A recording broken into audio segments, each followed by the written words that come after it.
Bien, amigos, vamos hoy a hablar acerca de la situación de la banca en Panamá.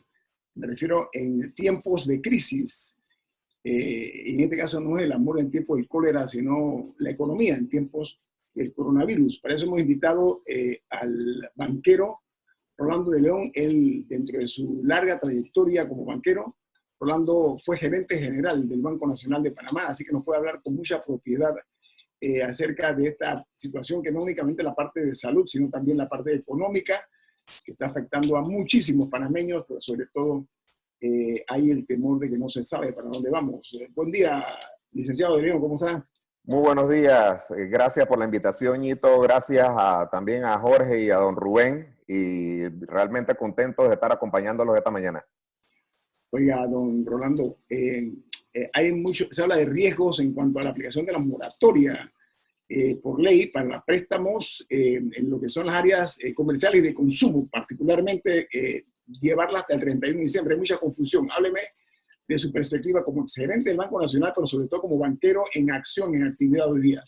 Cómo no, muchas gracias y nuevamente quiero tomar la oportunidad para hablar un poco de lo que estamos enfrentando casualmente los bancos con la actual situación de la pandemia y demás. Hay una cosa que es bien positiva y que tenemos que recalcar, y es que en el momento en que se desata la pandemia aquí en Panamá, encontró a la banca local en una posición muy sólida. Y eso simplemente no es ninguna coincidencia, sino que es una situación en que la banca se ha permanecido por muchos años a través de un manejo prudencial. ¿Eso qué queremos decir? Que en base a los conceptos que norman a la banca, al carecer de un prestamista de último recurso, los bancos locales están forzados a mantener condiciones tanto de liquidez como de solvencia muy por encima de lo que requiere la regulación. Eso es porque definitivamente en unas condiciones en Panamá, donde si sucede un problema no podemos ir a buscar un salvamento, por decirlo así, los bancos tienen que portarse de una manera mucho más conservadora. Y esa es la razón por la cual la banca panameña ha sido muy prudente a través de muchos años, y al encontrarse con esta situación nos dio en una forma de que pudiésemos enfrentar el problema de una forma directa, y a medida que han estado pasando los meses hemos ido ajustando de tal forma que podamos responderle a nuestros depositantes y a nuestros clientes a las necesidades que se les han presentado producto de esta situación. Doctor Ritter, Rubén. Bueno, lo que sí quisiera es tocar el punto de que los bancos están actuando excesivamente prudentes. No muestran la agilidad en el manejo de un cambio de tarjeta. He notado que te dicen, te dan una fecha para un cambio de tarjeta y tú acudes y acudes el día que te citan y nuevamente te posponen la fecha. Y estoy viendo los despachos vacíos en los bancos privados para mí. ¿Qué está pasando con este fenómeno? Bueno, definitivamente, don Rubén, que usted apunta a algo muy importante, y es la parte de servicio.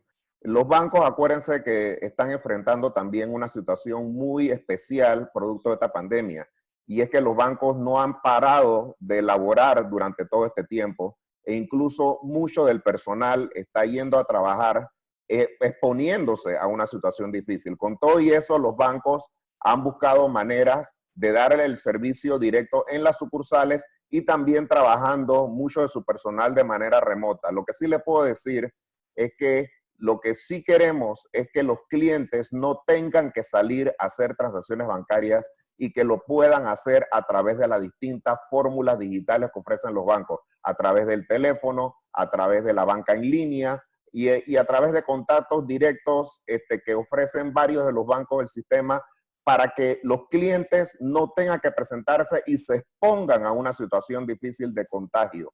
Entonces, lo que ha provocado, y yo que diría que es la parte también positiva que ha dado esta crisis, es que esto ha acelerado mucho los procesos digitales de servicio en la banca. y lo queremos hacer de tal forma de proteger a los clientes. Y entonces yo creo que esa va a ser la tendencia que va a marcar la banca en el futuro. Tratarlo todo a través del celular, tratarlo todo a través del teléfono, a través de un ordenador, de tal manera de que la relación sea mucho más directa, mucho más efectiva y mucho más segura, que es lo importante aquí. Doctor, ¿tiene alguna pregunta para el licenciado de León? Sí, sí. En efecto, hemos visto que mucha gente y los bancos han recurrido a los pagos y a las transacciones digitales. En efecto, hay una afluencia mucho menor en los bancos. Transacciones que realmente se pudieron haber implementado o se hubieran podido realizado antes de la pandemia, pero la pandemia lo que ha obligado es, digamos, a acelerar estos procesos, que es el sentido natural que está tomando las transacciones financieras y el comercio en general. El comercio también ha sufrido una metamorfosis de no ir a las tiendas o a los centros comerciales, sino al comercio online.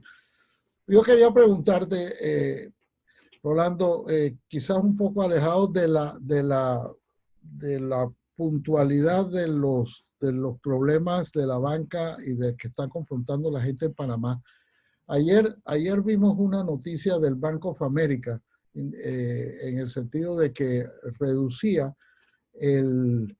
la expectativa, o mejor dicho, agravaba la expectativa de decrecimiento de Panamá, que ha venido del 2 al 4, al 6, al 10. Al 10 ya lo anunciaba ayer el Bank of America. Y el gobierno inmediatamente lanzó una serie de tweets dando, digamos, la parte positiva del informe del Bank of America. ¿Cuánto pesa o cuán importante es, así como lo son las empresas calificadoras, cuánto pesa en el mundo y sobre todo pues, en el mundo financiero, la opinión o las previsiones del Bank of America? Bueno, gracias por la pregunta, Jorge, porque realmente entramos aquí en un plano que es importante que la gente conozca. Las opiniones de bancos como el Bank of America, como el JP Morgan Chase, como el Bank of New York, como el Citibank, pesan muchísimo porque muchos de estos bancos ofrecen servicios de corresponsalía a los bancos locales aquí en Panamá. Entonces ellos son los que de una manera u otra dan un servicio de crédito a los bancos para sus transacciones locales e internacionales, y definitivamente que la opinión de ellos dice mucho de cuál va a ser la política en relación a seguirle dando el apoyo a los bancos locales. Afortunadamente, desde que nosotros entramos por primera vez a la lista gris del Gafi en el 2014, poco a poco los bancos corresponsales han ido incrementando sus relaciones con los bancos locales aquí en Panamá, y ha llegado un momento en que hemos recuperado mucho más relaciones que las que teníamos en un momento u otro en el 2014. Entonces, las opiniones de ellos nosotros las seguimos muy de cerca porque inmediatamente sabemos entonces cuál es el grado de sentimiento que tienen y de confianza de que las instituciones financieras vayan a poder seguir adelante en esta situación y que vayan a poder sortear todos los problemas que se presenten en el momento. Así que definitivamente, viniendo de Bank of America, nosotros tenemos que tomarle mucha atención porque ese es un banco que tiene relaciones con varios bancos de la plaza. Estamos escuchando hoy la participación de nuestro invitado, el banquero y exgerente general del Banco Nacional de Panamá, Rolando de León. Estamos charlando acerca de algo que nos inquieta a todos, y es el futuro y el presente de la banca panameña, el centro bancario nuestro, que queremos nosotros hoy darle un giro hacia esa dirección, porque realmente, reitero, además del problema que tenemos hoy día, que estamos afrontando con esta pandemia, ¿no? También tenemos el problema económico. Mucha gente se siente asfixiada, con toda razón, porque este virus no discrimina ni a los pobres ni a los ricos. Es un virus muy democrático en materia económica, pero también, obviamente, en cuanto a la parte sanitaria. Viene más aquí en Info Análisis. Este es un programa para la gente inteligente. Bueno, amigos, continuamos charlando con el exgerente del Banco Nacional de Panamá, el licenciado Rolando de León. Me informan que en su banco, el Unibank, está escuchando todo el personal muy atento a sus declaraciones, para que sepa, don Rolando. Un saludo a todos esos grandes colaboradores de Unibank, que es lo que hacen que ese banco siga adelante como siempre. La cuñita gratuita por ahora. No, Claro que sí. Es una broma. Oiga, el tema del índice de liquidez de los bancos privados. Hable un poquito serio, porque hay una baja, evidentemente. Hábleme si tiene información reciente al respecto, licenciado. Sí, cómo no. Mira, el tema de la liquidez es un tema que se está llevando muy de cerca por parte del regulador bancario y la superintendencia de bancos, e incluso se reporta hasta 2 veces semanalmente. Y en estos momentos la liquidez anda todavía por el orden del 60%, lo que equivale al doble de lo requerido por la ley, que es del 30%. Por otro lado, también es bueno adicionar que en lo que se refiere al tema de solvencia o la adecuación de capital de los bancos, también los porcentajes andan por el orden del 17 y 18%, que es el doble del 8% requerido por la ley. A pesar de, ¿y qué es lo que hemos notado? Nosotros hemos notado que los clientes, a pesar de todo, siguen contando con sus bancos, siguen yendo a sus bancos. O sea, los clientes continúan siendo leales a sus instituciones. Lo que obtienen, tratan de guardarlo lo más posible y solamente utilizar para las cosas que son esenciales. Y de una forma u otra también, debido pues a la situación de la moratoria y demás, la gran mayoría de los clientes se han acercado a los bancos para poder tomar ventaja de algunas de las situaciones que se les ha ofrecido, ya sea por el tema de la ley o también por acciones que voluntariamente los bancos hemos tomado para ayudarlos. Para que tengan una idea, al 17 de julio se han beneficiado un total de 1.036.006 clientes por un total de 27.605 millones. Esos 27.000 millones de dólares representa prácticamente el 50% de la cartera local de 55.000 millones de dólares que ahora mismo tenemos. Entonces, de una forma u otra, los bancos se han volcado de una forma muy diversa, de una forma agresiva, a ayudar a los clientes, a ayudarlos a pasar en esto. Ahora, esto no es fácil.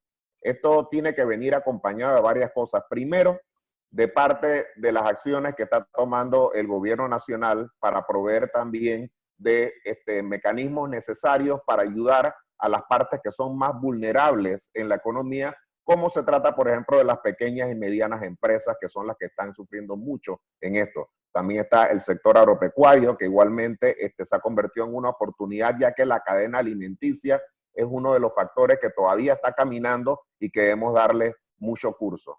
Y por otro lado, también necesitamos que el regulador nuestro, la superintendencia de bancos, nos acompañe en esta situación, ya que este panorama que tenemos ahora mismo es un panorama global, no es un panorama solamente de Panamá, y tenemos que acomodarlo definitivamente a las situaciones para ayudar a que todo el sistema pueda paliar. ¿Y esto por qué lo estamos haciendo? Por una razón muy fácil, y es que si queremos que haya una verdadera recuperación económica en nuestro país, el arma principal para eso tiene que ser la banca. Y entonces necesitamos una banca que se sienta fuerte, que se necesita que sea sólida, protegida. Y de esa manera entonces nosotros estaremos en mejor situación de ayudar a nuestros clientes, porque la parte positiva es que esto no es permanente, esto es pasajero y vamos a salir adelante. Don Rubén. Pero bueno, eso de que sea pasajero o es permanente es lo que está en duda, porque estamos viendo que en Estados Unidos se agrava la crisis. En América Latina también se está agravando. Países que tenían un comportamiento casi ejemplar, como Costa Rica, la pandemia se está volviendo agresiva, y sobre todo en el sistema bancario. ¿A qué se debe su licenciado de León?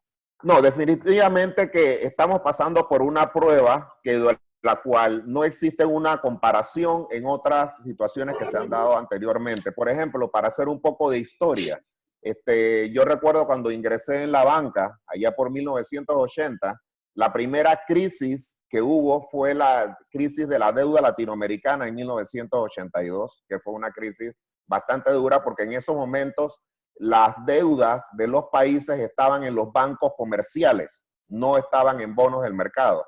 Y entonces eso definitivamente hizo un cambio muy radical durante los años 80.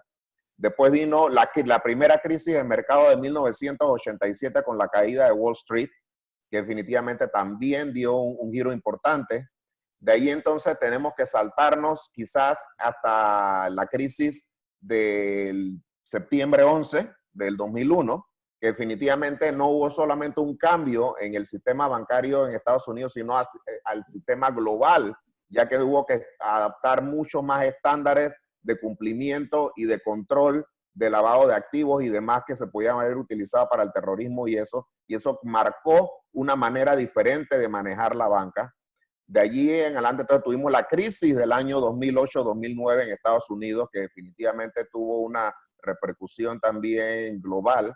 Y ahora tenemos una crisis sanitaria, pandémica, que definitivamente pone de fuerza nuevamente a que los sistemas puedan irse trabajando. ¿Qué es lo que está sucediendo? Con la intervención de muchos bancos centrales en Estados Unidos, en Europa y demás, se está tratando de buscar la manera en que la actividad económica pueda seguir caminando a pesar de las restricciones que hay ahora mismo para hacer muchas de ellas. Esa es la única manera que podemos hacer. Esto tiene que ir acompañado de un esfuerzo en la parte médica, pero también un esfuerzo en la parte económica y dejar que las ruedas de la economía continúen andando de una manera u otra. Aquí en Panamá se nos ha sido más difícil porque tenemos, por ejemplo, varios bloques que todavía no han podido arrancar y definitivamente eso le pone un freno muy grande a que la recuperación se dé con la velocidad que necesitamos. Pero hay una parte también de buenas noticias en la parte sanitaria y es que ya muchos países están comprando ya las vacunas que se están materializando en estos momentos y que aparentemente, según vi esta mañana en una entrevista que se dio pues, con un prominente médico aquí en Panamá, se han dado con una velocidad muy grande y que definitivamente nos abre un abanico de esperanza de que podamos tener antes de final de año varias alternativas de vacunas que inmediatamente podrían darle un giro a toda esta situación. Yo creo que eso hay que también que ponerlo en parte, pero para responderle directamente, don Rubén, esto tiene que ir combinado en dos frentes, tanto la parte sanitaria y la parte económica. ¿Y cómo lo hacemos con la parte económica? Dándole giro a la rueda a través de inyectar mecanismos de liquidez a los mercados, que eso es lo que están haciendo muchos bancos centrales alrededor del mundo y de una manera coordinada para que las empresas que puedan seguir trabajando y puedan seguir generando riqueza, continúen haciéndolo. Y de esa manera entonces podemos ir ayudando a los que se quedan un poco más atrás, ya sea que porque las actividades de ellos no han podido arrancar o porque simplemente tengan una situación temporal de liquidez. Doctor Ritter.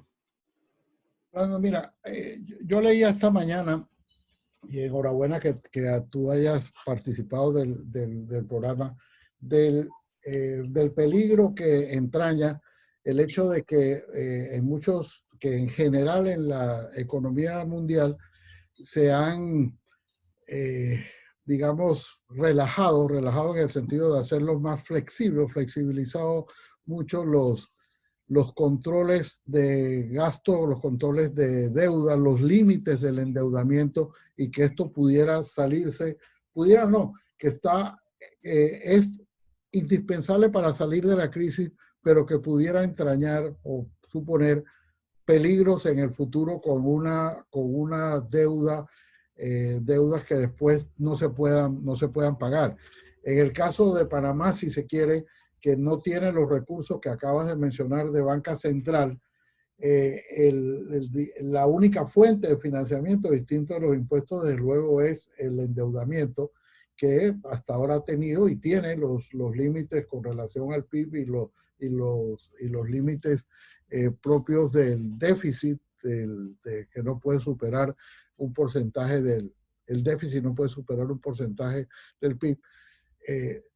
Te pregunto, ¿es el peligro para Panamá de yo no sé si la palabra que voy a usar, yo sé que no es correcta, pero es la única que se me ocurre, un sobreendeudamiento para salir de la crisis, que todo el mundo ve hoy como necesarísima, pero con los peligros que esto puede tener en el futuro? Es lo que yo quisiera que nos ayudaras un poco a comprender.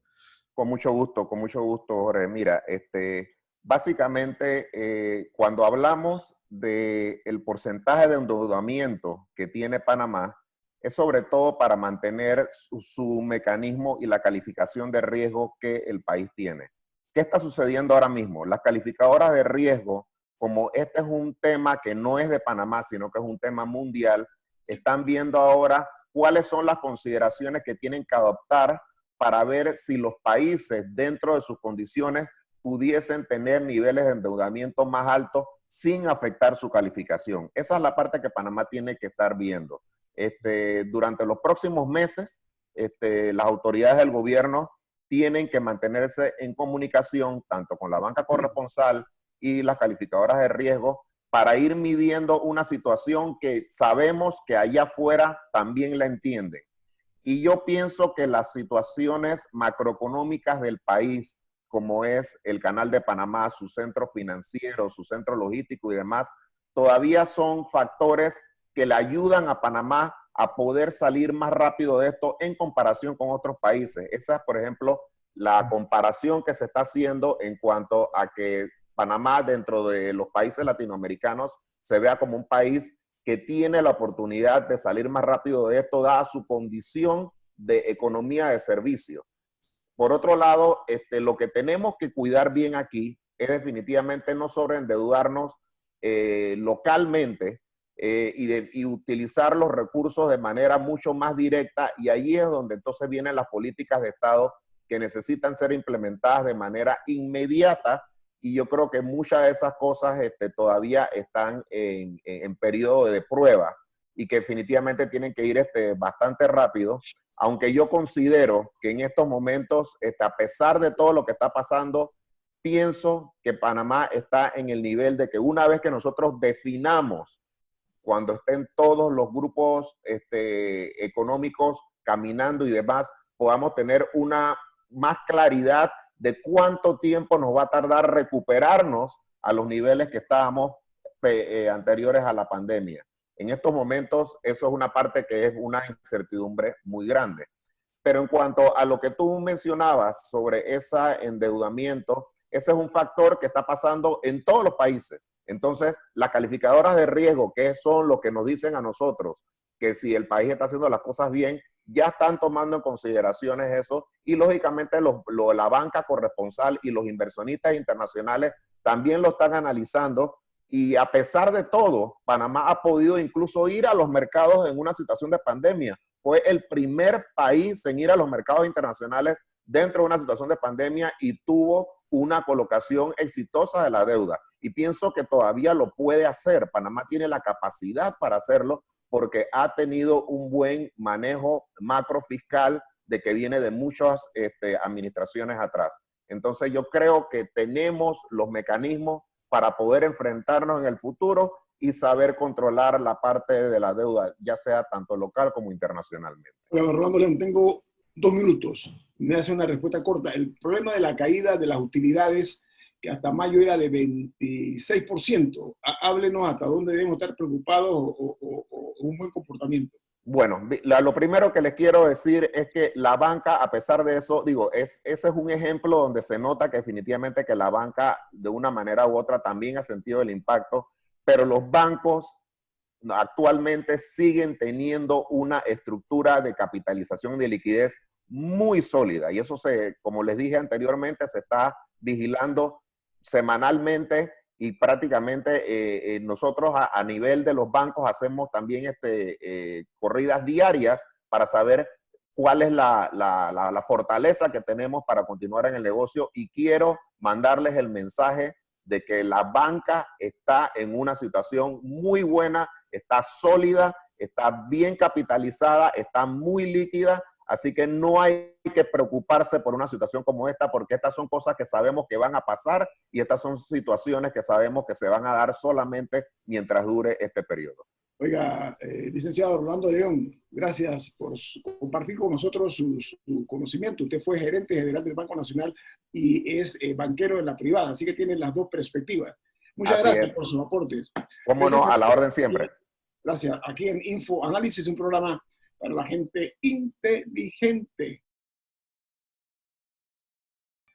Bueno, amigos, el tema de los hijos del expresidente Ricardo Martinelli toma titulares. ¿Por qué razón? Porque corresponderá dar un paso o no a la posibilidad de que sean juramentados como diputados suplentes del Parlacén. Lo irónico de esto es que el entonces presidente de la República, en la cúspide del poder, él dijo que el Parlacén era una cueva de ladrones. No se me olvida, lo tengo como un herrete, lo llevo grabado y no se me puede olvidar. Entonces hoy día es el Parlacén el instrumento que está buscándose desde el punto de vista legal para proteger a los hijos del expresidente. Doctor Ritter, su opinión acerca de esta iniciativa de juramentarlos para que sean eximidos de que los Estados Unidos continúe con la posibilidad de llevarlos a su territorio para procesarlos.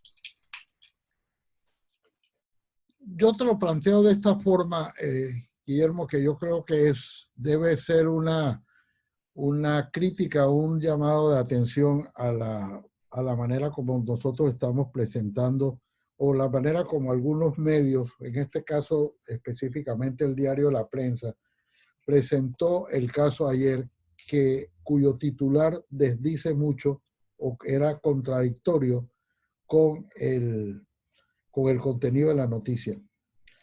El titular que estuvo ayer todo el día en la versión digital de La Prensa decía que la bancada panameña juramentará, lo daba como un hecho ya cumplido, juramentará a los hermanos Martinelli. Eso no es así. De hecho, después en la nota dice que la Junta Directiva ha instruido y ordenado a la bancada panameña a que juramente, y eso tampoco es así. Y el texto de la noticia y el texto de la nota que envía el Parlacén a la bancada panameña tampoco es así. Lo que dice la carta que envía la Junta Directiva de del Parlacén a la bancada panameña le recuerda o le señala que hay una forma alternativa de posesionarse, que es ante la bancada respectiva, ante la bancada local respectiva. Y en ese sentido, dice la carta, se le traslada a la bancada panameña. Eso no es ni una orden, ni un hecho que se tiene que cumplir, ni un hecho que se vaya a cumplir. Es una forma de que en situaciones anormales se pueda recurrir a eso. Y es que muchas tomas de posesión, incluida la del presidente de la República de Panamá, puede también, si la asamblea no está reunida, también puede tomar posesión, y ahí dice, establece, y la Constitución lo había establecido desde mucho tiempo, cómo tomaría posesión un presidente en el caso de que la asamblea no esté reunida. La lectura que yo le doy a la carta que ha enviado el Parlacén es una manera de decir, ellos no tomaron posesión aquí, miren ustedes a ver si le quieren dar posesión allá. Pero eso dista mucho de decir o que ya se cumplió o que necesariamente se va a cumplir. De hecho, yo creo que es bastante difícil que se dé, entre otras cosas. Uno, porque la bancada en Panamá es mayoritariamente PRD y panameñista. o sea, el cambio democrático, digámoslo así, el cambio democrático tiene 7 diputados de los 20 que conforman la bancada panameña. Yo no sé si en la bancada, tendría que ver el reglamento, pero no lo sé si en la bancada se incluyen a los otros 2 que no han tomado posesión, que es el presidente Varela y la vicepresidenta Isabel de Saimalo. Pero de todas maneras son 20 los diputados electos. Y esos 20 requerirían 11 votos para que pudiera darles posesión a los hijos del expresidente Martinelli, y de esos 11, en realidad, yo no sé si el Partido Cambio Democrático, todos los diputados al Parlacén de Cambio Democrático votarían, y en todo caso hay otro imponderable, que es que un juez en Guatemala autorice esa toma de posesión. El tercer imponderable es si uno puede invocar de manera retroactiva una inmunidad que no existía en el momento de la aprehensión. Y un cuarto imponderable es si esa que han cuestionado algunos, si esa toma de posesión es válida, habida cuenta de que estás tratando de imponer o de invocar una inmunidad cuando las personas que fueron detenidas no la ostentaban. O sea, hay una gran cantidad de imponderables jurídicos y reglamentarios que yo veo muy difícil de que se puedan cumplir en el tiempo inmediato que falta para que se produzca o se decida la no extradición o la no extradición de los hermanos Martinelli a los Estados Unidos. De manera que es una situación que muy cambiante, pero que yo en lo personal lo veo difícil de que se realice por todos estos hechos que te acabo de mencionar. Ok. Rubén. Ahora, el Parlacén es una institución básica en Centroamérica. Costa Rica no participa. No participa, pero se beneficia de los privilegios que tiene la democracia centroamericana. ¿Por qué no participa? Porque, bueno, los tipos... Los hijos de Ricardo Martinelli, Rubén, particularmente del caso de los hijos de Ricardo Martinelli, para no mirarlo en otro lugar. Vamos a hablar ¿qué ha pasado en Centroamérica? El Parlamento Centroamericano fue necesario para un país como Guatemala, para un país como Nicaragua, para un país como Panamá, que tuvimos golpe de Estado, tuvimos una democracia. El único país perfecto en Centroamérica era Costa Rica, con una democracia ejemplar.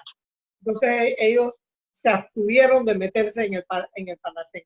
No ha sido Dominicana, que ha tenido todos los golpes de Estado, los gobiernos fuertes y se metió en el Parlamento Centroamericano, aunque se llama Parlacén. ¿Qué pasa en este sistema de guía? Que el Parlacén ya a estas alturas, con más de 20 años, el Parlamento Centroamericano ya debería haber, digamos, buscado la unificación de la legislación centroamericana. Las leyes de Centroamérica fueran lo más parecidas en todos los países, y ese era el papel del Parlamento. No, Rubén, quiero dar un giro antes de irnos. No ponerse a hacer un parlamento de mentiras, en el sentido de que la gente iba a aprobar resoluciones que no tenían ningún efecto en la vida diaria de Centroamérica, y ese ha sido el pecado del Parlamento Centroamericano. Antes de irnos, ayer se dio a conocer un estudio en Brasil donde califican de ineficaz el uso de la hidroxicloroquina. Este es un estudio que hicieron científicos. Eso contradice precisamente la postura del presidente Jair Bolsonaro donde él defiende el uso de este medicamento desde hace ya varios meses. Incluso él está bajo los efectos de que ha vuelto a dar positivo del coronavirus. Doctor Richter, ¿qué le parece ese cuestionamiento del mundo científico brasileño? Porque se está hablando de la hidroxicloroquina aquí con mucha esperanza. ¿Usted qué opina de eso? Yo he escuchado aquí a opiniones médicas en el sentido de que pudiera servir en las etapas, en las primeras etapas de la enfermedad. Pero yo creo que es mucho más importante, sobre todo en lo que me dices de Brasil y en general de Sudamérica. Hay una nota muy importante en el New York Times de hoy que se refiere a la manera como América Latina está enfrentando con desesperación la búsqueda de ciertos medicamentos y de ciertos remedios para una enfermedad. Se habla de que en Bolivia están recurriendo al dióxido de cloro, que dice que no tiene ni siquiera, que en el mejor de los casos puede ser inútil, pero en el peor de los casos puede ser perjudicial para la salud. Y hablan allí, que me llamó mucho la atención, de que es un producto que se utiliza para las piscinas, para la desinfección de las piscinas. Entonces, estamos hablando, y yo creo que la búsqueda de los remedios para la enfermedad puede llevarnos a la utilización de remedios que realmente nos sirven, aunque no hagan daño. Fíjate que la hidroxicloroquina, lo que han hecho, al principio se utilizó, después por indicación de la Organización Mundial de la Salud se dejó de utilizar, ahora se ha vuelto a utilizar, y lo cierto es que, como he escuchado a algunos epidemiólogos, no hay una opinión ni hay una prueba contundente de que sirva, que sí se ha demostrado que para ciertas personas en cierta etapa de la enfermedad puede paliar sus efectos. De eso ya sí tienen evidencia, pero están otra vez aconsejando mucho que solo se utilice bajo una muy estricta supervisión médica y después de mucho evaluar, no vaya a ser que en este caso o en algunos casos el remedio resulte peor que la enfermedad. Sí, hay muchas dudas, o sea, no hay un panorama claro, hay muchas especulaciones, me disculpe el mundo científico, pero yo diría que no, hay opiniones encontradas, es lo que quiero decir. Este estudio que se hizo en Brasil, que está en una situación precaria, casualmente Brasil, dicen, bueno, la hidroxicloroquina no está funcionando eficientemente. Creo que valdría la pena un estudio mucho más amplio acerca del resultado, porque en Panamá se está mencionando. Un minuto, adelante. Pero la cura tampoco está nada claro. Guillermo, no paliativo, Rubén, un paliativo. La hidroxicloroquina pero hay cosas que han funcionado en algunos países. Pero aquí es muy los Estados Unidos es muy dado a decir no funciona. No, esto es en Brasil, no, esto es en Brasil. Brasil es la que acaba de publicar. Pero en Europa también han dicho, y las cosas mejoraron en Italia, mejoraron en España, pero ahora ha vuelto a recrudecer la pandemia. Entonces, estamos marchando a tientas, caminando a ciegas, Guillermo. Y esa es la realidad de lo que pasa. Yo diría que estamos trabajando ensayo y error, y eso es muy peligroso. El equipo de Infoanálisis. Rubén Darío Murgas. Jorge Eduardo Ritter. Y Guillermo Antonio Gámez, nos vamos. Gracias.